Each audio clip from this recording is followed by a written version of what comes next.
تمام کلاسوں کی تعلیمی ویڈیوز حاصل کرنے کے لیے ہمارا چینل سبسکرائب کر دیں اور ساتھ گھنٹی کو بھی دبا دیں تاکہ ہماری ہر آنے والی ویڈیو آپ کو نوٹیفیکیشن میں مل جائے۔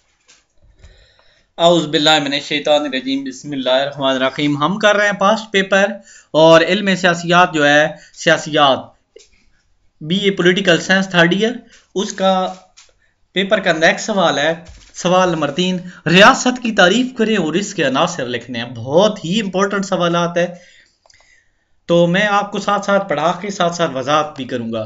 قدیم یونانی مفکرین ریاست اور شہر میں کوئی فرق نہیں سمجھتے تھے۔ جو قدیم یونانی تھے نا، وہ ریاست اور شہر میں کوئی فرق نہیں سمجھتے تھے، کیونکہ اس زمانے میں یونان چھوٹی چھوٹی شہری ریاستوں میں منقسم تھا، جیسے ہمارے شہر ہے لاہور، پنڈی، اسلام آباد، تلہ گنگ، چکوال۔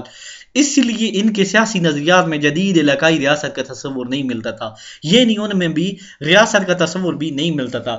قدیم یونانی مفکرین کا خیال تھا کہ زندگی کے شہری، سماجی، سیاسی اور ثقافتی پہلو ایک ہی وحدت کے مختلف پہلو ہیں، یعنی وہ کہتے تھے کہ شہری، سیاسی، سماجی یہ سارے ایک ہی پہلو ہیں۔ ریاست کا جدید تصور قرون وسطی میں ظہور پذیر ہوا۔ اس عہد میں شہری کے علاوہ دیہی علاقوں کو بھی ریاست میں شامل سمجھا جانے لگا، یعنی شہری کے علاوہ، شہروں کے علاوہ دیہاتوں کو بھی ریاست میں شامل ہونا سمجھا جانے لگا۔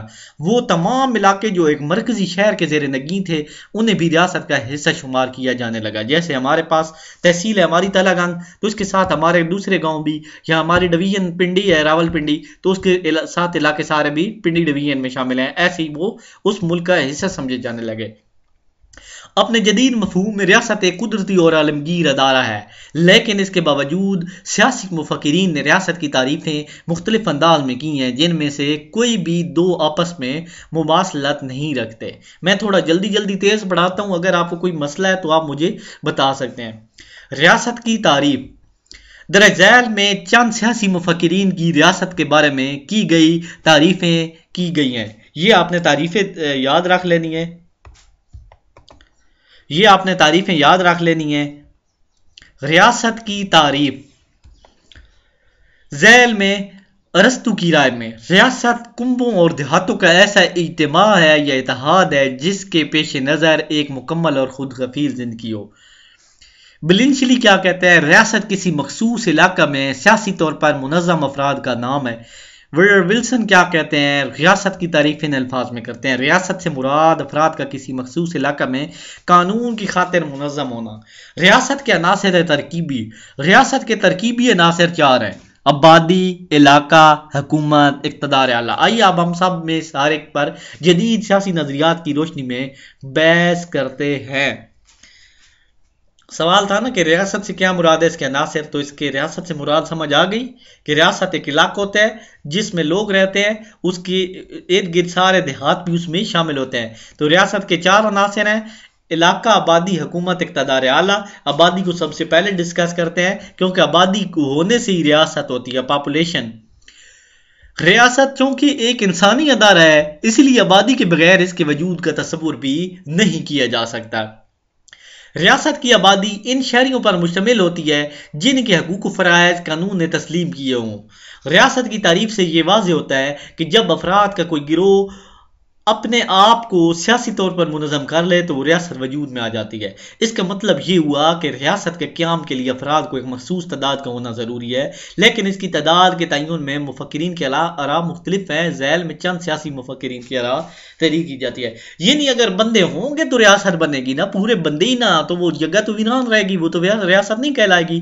تو مختلف جو مفکرین ہیں انہوں نے کہا کہ یار اتنے افراد ہوں تو ایک ریاست بنیں گی۔ مشہور یونانی مفکر جو ہے افلاطون، وہ کیا کہتا ہے کہ ریاست 50 سے 40 افراد پر مشتمل ہو تو ایک مثالی ریاست کہلائے گی۔ یہ تب کی بات ہے جب ایک پورے ملک میں 100 بندہ رہتا تھا، ٹھیک ہو گیا نا، آج کل کروڑوں کی تعداد میں۔ ارسطو اس بات کا قائل تھا کہ ریاست کی آبادی نہ تو بہت زیادہ ہو، نہ ملک کی انتظامات میں دشواریاں پیش آ رہا ہو، نہ اتنی کم ہو کہ حاکم اور محکوم میں فرق ہی نہ رہے، یعنی اتنی تھوڑی آبادی بھی نہ ہو کہ وہاں پہ سمجھ ہی نہ آئے وزیر اعظم کون ہے، صدر کون ہے، عوام کون، نہ اتنی زیادہ ہو کہ وہاں پہ ملکی وسائل پہ بوجھ ہو۔ فرانسیسی مفکر روسو کے مطابق وہ ریاست ایک مثالی ریاست ہوگی جس کی آبادی 10,000 افراد پر مشتمل ہو۔ روسو محدود آبادی کے تصور کی تائید کرتا ہے۔ اس کا خیال تھا کہ محدود آبادی کا فائدہ یہ ہے کہ ریاست کے ذرائع ریاست کے افراد کی معاشی طور پر کفالت آسانی سے کر سکتے ہیں اور افراد کی جو ہے آزادی کو زیادہ تحفظ حاصل ہوگا۔ اس کے بعد موجودہ زمانے میں کسی ریاست کی آبادی کے لیے حد مقرر کرنا بہت مشکل ہے، کیونکہ اس وقت دنیا چھوٹی بڑی ہر طرح کی ریاستیں موجود ہیں۔ ایسی چھوٹی چھوٹی ریاستیں بھی ہیں جن کی آبادی چند ہزار بھی ہے، اور ایسی بھی بڑی آبادی ہے ریاستیں ہیں جن کی آبادی کروڑوں پر مشتمل ہے۔ مثلا سان مرینو کی آبادی 30,000 افراد ہے، جبکہ چین کی آبادی کیا 1 ارب 10 کروڑ ہے۔ یہ 1 ارب 10 کروڑ بہت پہلے کی تھی، اب تو 1 کروڑ 30 لاکھ سے بھی زیادہ ہے۔ مختصر یہ کہ ایک ریاست کے لیے آبادی کا تعین نہیں کیا جا سکتا، اس لیے صرف ایک عمومی اصول ہی وضع کیا جا سکتا ہے کہ ریاست کی آبادی نہ تو کم ہونی چاہیے نہ ہی بہت زیادہ ہونی چاہیے کہ ملکی وسائل پہ بوجھ ہونی چاہیے۔ مختلف مفکرین نے مختلف رائے دی، کوئی کہتا ہے اتنے افراد ہوں، کوئی کہتا ہے اتنے افراد ہوں، لیکن روسو کیا کہتا ہے، نہ افلاطون کیا کہتا ہے کہ نہ بندے زیادہ ہوں نہ تھوڑے ہوں، اتنے ہوں کہ اس ملک کے وسائل پہ بوجھ نہ ہو۔ جیسے انڈیا کے لوگ ہیں، بہت سارے لوگ ہیں، وہاں پہ وسائل پہ بوجھ ہے، وہاں ان سے اتنی سڑکیں نہیں ہیں، اتنا ان پہ گیس نہیں ہے، پانی نہیں ہے، وہ چیزیں، تو لوگ سڑکوں پہ پھر مزدوری اور گندے کاموں میں مصروف ہو جاتے ہیں، چوری ڈاکہ زنی وغیرہ۔ علاقہ پریورٹی، علاقہ ایک ریاست کے لیے ایک مخصوص علاقے کی بھی ضرورت ہوتی ہے۔ بالکل جہاں بندہ ہوتا ہے وہاں علاقہ تو ضروری ہے، علاقے میں ریاست ہوتی ہے نا، اگر علاقہ نہ ہو تو ریاست کہاں رہے گی؟ جیسے ایک کمرہ ہے، کمرے میں رہنے کے لیے بندے کو ایک بندے کی بھی ضرورت، بندہ نہیں ہوگا تو کمرے کا کوئی فائدہ نہیں ہے، کمرہ نہیں ہوگا تو بندے کا رہنا مشکل ہو جائے گا۔ ایک خانہ بدوش قبیلہ سیاسی طور پر خواہ کتنی منظم کیوں نہ ہو لیکن مستقل علاقہ نہ ہونے کے باعث ریاست نہیں کہلوا سکتا۔ خانہ بدوش یعنی ایک بندہ یہاں ہے، دوسرے دن بستر باندھا ادھر، تیسرے دن بستر باندھا ادھر، تو وہ نہ کسی علاقے کا ہوتا ہے نہ کسی جگہ کا۔ اگر وہ سیاسی طور پر منظم ہو کر کسی مخصوص علاقہ میں آباد ہو تو وہ ریاست وجود میں آ جاتی ہے۔ اس بات کو سمجھنے کے لیے اسرائیلی ریاست کے قیام کی مثال پیش کی جا سکتی ہے۔ 1948 سے پہلے یہودی ساری دنیا میں بکھرے ہوئے تھے، ٹھیک ہے، لیکن جب وہ فلسطین کے علاقے میں آ کر مستقل طور پر آباد ہوئی تو اسرائیلی ریاست دنیا کے نقشے پہ ابھر آئی۔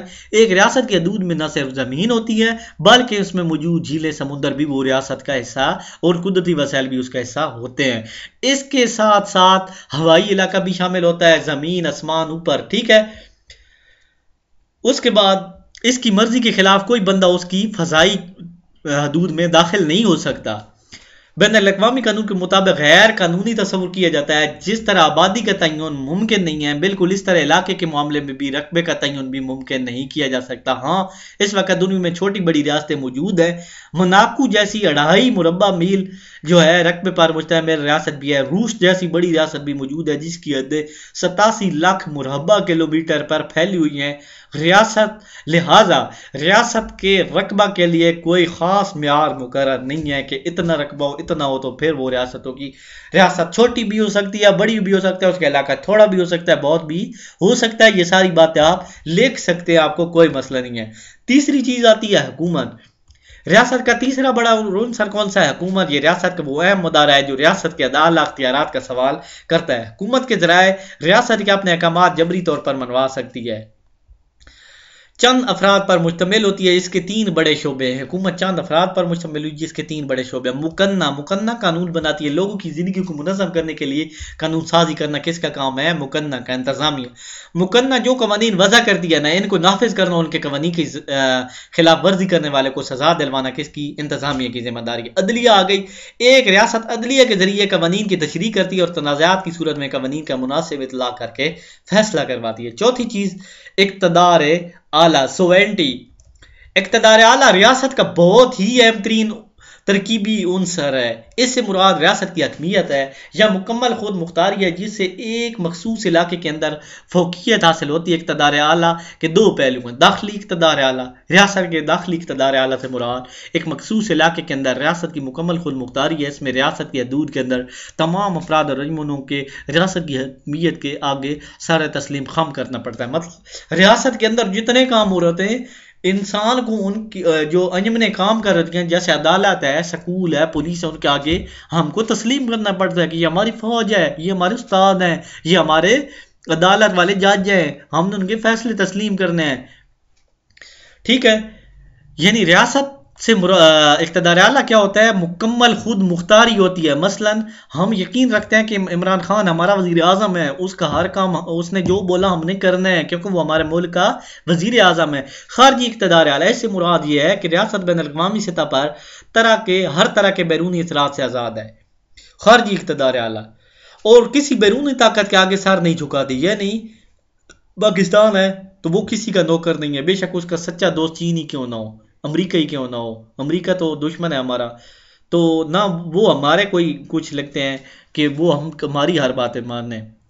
سر نہیں جھکاتی. خارجی اقتدار اعلیٰ کی حامل ریاستی خارجہ پالیسی میں اپنی مرضی کی تشکیل کرتے ہیں. اقتدار اعلیٰ کے قدیم اور جدید تصور میں کافی فرق موجود ہے. قدیم تصور کے مطابق اقتدار اعلیٰ بادشاہوں اور امروں کے ہاتھ میں ہوتا ہے، جبکہ موجودہ دور میں جہاں جمہوری نظام رہا ہے جو وہاں اقتدار اعلیٰ کا سچا چشمہ عوام کو سمجھا جاتا ہے. یعنی موجودہ دور میں جو ریاستیں ہیں ان میں اقتدار اعلیٰ عوام کو سمجھا جاتا ہے. کیوں؟ کیونکہ عوام بندے کو ووٹ دیتے ہیں، وہ ووٹ آگے جاتے ہیں، بندہ ایک صدر وزیر اعظم بنتا ہے، پھر عوام ہی ان کو کہتی ہے کہ بھائی یہ کام کرو، یہ پل بنواؤ، یہ سکول بناؤ، یہ ہاسپٹل بناؤ، تو وہ کرتے ہیں، نہیں تو وہ نہ کریں. تو اس کا مطلب کیا ہوا کہ جو اصل کام کرنے والا ایریا ہے، جو کہنے والا، حکم دینے والا، وہ کون ہے؟ عوام ہے. اقتدار اعلیٰ کا اصل مالک عوام کو سمجھا جاتا ہے، لیکن حقیقی مالک اسلامی طور پر اللہ تعالیٰ ہے. ٹھیک ہو گیا. اسی ویڈیو کے ساتھ اجازت چاہوں گا. اللہ حافظ. لیکچر میں کوئی کمی بیشی آئے تو ضرور بتائیں. میں نے تھوڑا تیز بولا ہے، بہت سے اسٹوڈنٹ نے کہا کہ آہستہ تیز تھوڑا پڑھا کریں تاکہ نا لیکچر کم وقت میں زیادہ سے زیادہ تیار ہو. تو اسی ویڈیو کے ساتھ اجازت چاہوں گا. اللہ